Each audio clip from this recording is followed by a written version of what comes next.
Hi friends, இன்றைக்கி நம்ம பார்க்க போகிறது diagonal parity. ஸோ 4x4ல் பார்த்தீங்கன்னாக்கா diagonal கார்னர் இருக்குது பாருங்கள். ஸோ இந்த கார்னரும் இன்னும் செட் ஆகலை. ஓகே, ஆக்சுவலாக இந்த பீஸ் இங்கே இருக்கணும், இந்த பீஸ் இங்கே இருக்கணும். ஸோ இதுக்கு வந்து பார்த்தீங்கன்னாக்கா ஒரே ஃபார்முலா தான். நம்ம 4x4ல் வந்து டபுள் ஹெச் பேரிட்டின்னு ஒன்று பார்த்துருப்பீங்க. ஓகே, ஸோ அந்த ஃபார்முலாவையும் இதையும் சேர்த்து நீங்கள் செஞ்சீங்கன்னாக்கா இதை சால்வ் பண்ணிடலாம். ஓகே, ஜஸ்ட் 2 மினிட்ஸில் பண்ணிடலாம். ஸ்டார்ட் பண்ணலாமா? ஓகே, ஸோ இதை நீங்கள் வச்சு ஸ்டார்ட் பண்ணுறது வந்து பார்த்தீங்கன்னாக்கா ஒரு கார்னர் வந்து ரைட் சைடில் டவுனில் வச்சுங்க, இன்னொரு கார்னர் வந்து லெஃப்ட் சைடில் இந்த டாப்பில் வச்சுங்க. ஓகே, ஸோ இதுதான் வந்து பொசிஷன். ஸோ இந்த பொசிஷனில் வச்சுங்க. ஸ்டார்ட் பண்ணலாமா?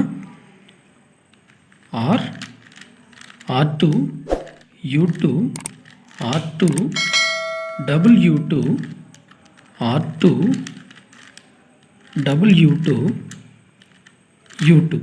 ஓகே, ஸோ இது வந்து ஃபஸ்ட் ஹாஃப் முடிஞ்சிடுச்சு. Second half or UI L UU RI U R LI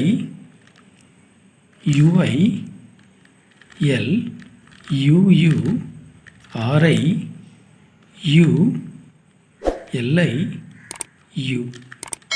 அவ்வளோதான். ஓகே, நீங்களும் ட்ரை பண்ணுங்கள். உங்களுக்கு இந்த வீடியோ பிடிச்சிருந்தாலும் கமெண்ட்ஸ் பண்ணுங்கள். தேங்க்யூ.